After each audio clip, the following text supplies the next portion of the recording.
Quebec has always been about building. We built big, ambitious projects from the Canadian Pacific Railway to the St. Lawrence Seaway and the Trans-Canada Highway. Built infrastructure that transformed our country, connected Canadians with each other, and Canada to the world.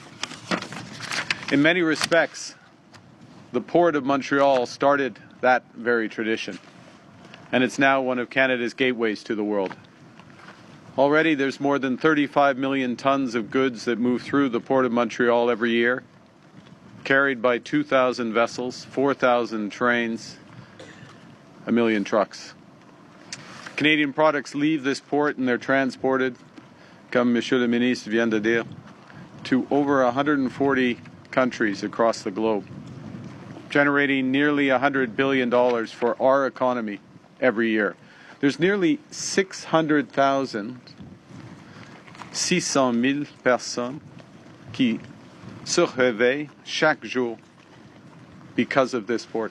600,000 people across this country. Le port de Montréal a été fondé en 1830 sous la forme d'une modeste poste de traite réservée aux grains et autres marchandises.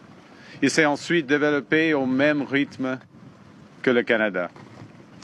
Les Canadiens et les Canadiens ont construit plus de navires, ouvert de nouvelles routes maritimes et noué de nouvelles relations commerciales étrangères, notamment avec la Grande-Bretagne.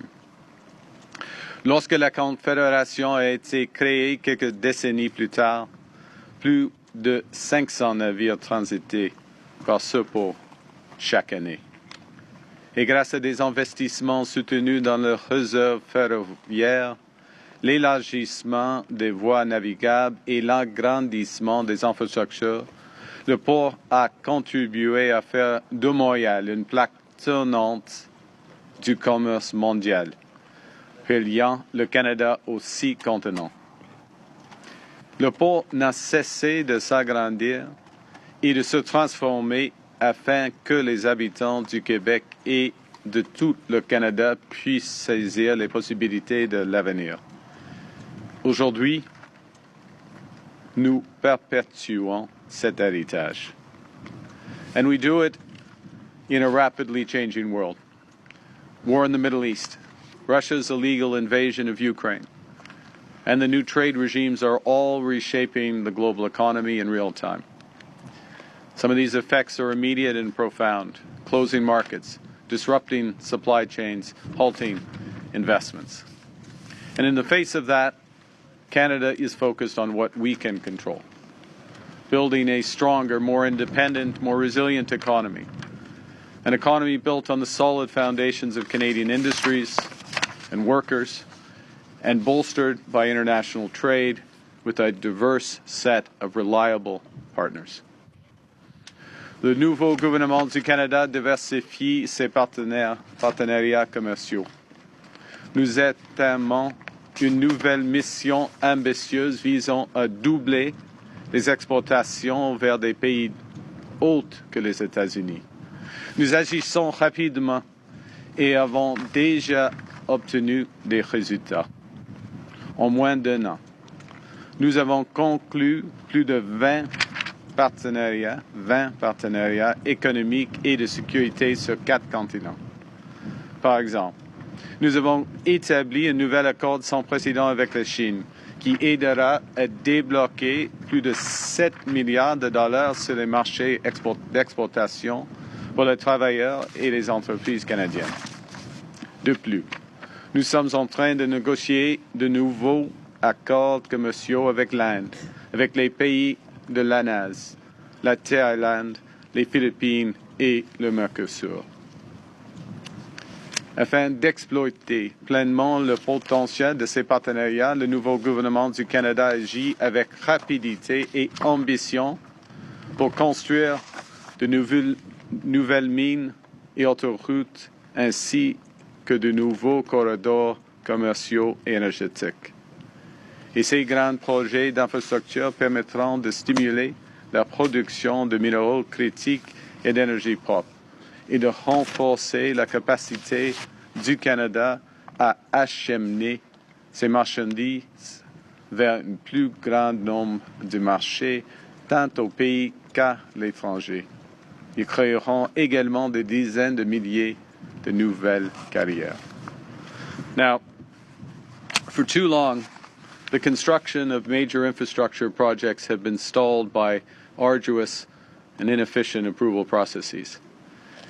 And just about a year ago, our government was elected to do things differently. Last June, we passed the One Canadian Economy Act to accelerate projects of national interest. And 2 months later, we created something called the Major Projects Office, which is a new single point of contact to get nation-building projects built faster. Just a month after that, we referred the first group or first tranche of projects to that office, including the Contrecoeur container terminal, because we understood its potential and recognized the imperative of building it fast. And fast is not something one associated with Contrecoeur, because let's be clear, the vision for this terminal expansion was first proposed in 1988, almost 40 years ago. Since then, it's been subject to delay after delay, extensive and duplicative regulations and approval processes. So last fall, working with the government of Quebec, we stepped in to help get this project built. Depuis que le projet d'expansion du terminal de Contrecoeur a été soumis au bureau des grands projets, nous avons réuni des partenaires du secteur privé, le gouvernement du Québec, l'administration portuaire de Montréal et des partenaires autochtones pour faire avancer ce projet. Ensemble, nous avons simplifié les processus d'approbation, élaboré une approche de financement efficace et obtenu les permis nécessaires pour que le projet se concrétise rapidement. Afin d'apporter la certitude qu'il fallait pour la réalisation du projet, notre gouvernement s'est engagé à verser plus d'1 milliard de dollars en financement par l'intermédiaire de la Banque d'infrastructure du Canada. Et il nous a fallu seulement des mois pour faire tout cela, non pas des décennies.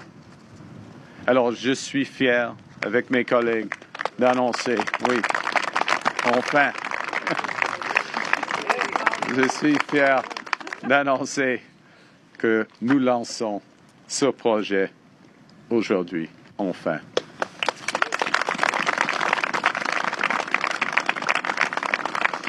Et la première pelletée de terre aura lieu cet été et le nouveau terminal devrait être en fonction d'ici 2030. Voilà. Voilà ce qu'il est possible. Voilà, c'est là. C'est presque fini. C'est presque fini. Non, c'est le commencement, c'est le début. Voilà ce qu'il est possible de faire quand on a un but commun et qu'on travaille avec ambition et détermination pour l'atteindre. This container terminal expansion will transform the Port of Montreal. It will add modern, high-efficiency terminals and integrated fully with rail, road, marine infrastructure, increasing capacity at the port by 60%. It will open the door to new markets and a host of new trading opportunities for Canadian businesses, and real results for the Canadians, including the people of Contrecoeur and the surrounding region. As Minister Boulay mentioned, creating approximately 4,000 high-paying jobs during construction and thousands more once it's operational, generating over $750 million every year for our economy. L'expansion du terminal de Contrecoeur est le premier projet soumis au Bureau des grands projets que nous mettons en œuvre. Mais cet été, on assistera au lancement des travaux de construction de la première partie de la route de la vallée de Mackenzie dans les territoires de Nord-Ouest. C'est près de mon cœur. C'est dans un projet qui est en arrêt depuis toute ma vie, mais on va commencer cet été. Okay. Nous avons déjà soumis 21 projets et stratégies au Bureau des grands projets, des autoroutes, des mines, des corridors commerciaux qui s'attendent d'un bout à l'autre du pays, y compris plusieurs projets transformateurs au Québec. Par exemple, la mine Mitaouini de Nouveau Monde Graphite, une nouvelle mine de graphite à Saint-Michel-des-Saints qui fournira des matériaux importants pour la défense et les chaînes d'approvisionnement des batteries.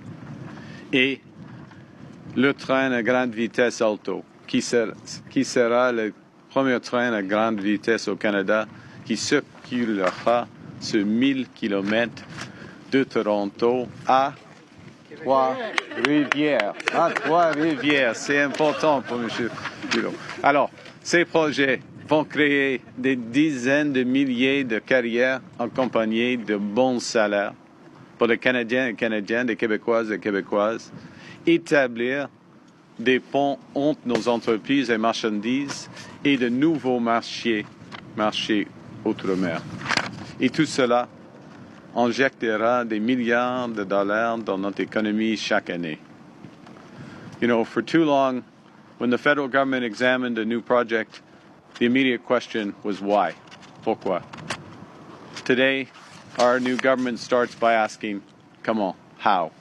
How can we build it bigger? How can we build it faster? How can we build it now? The Contrecoeur is about more than the expansion of a port. It's an example of a confident Canada, a country that's building again, that's connecting to the world. With each shovel in the ground, with every new trade deal, we are building a stronger, more independent, more resilient country. Le Canada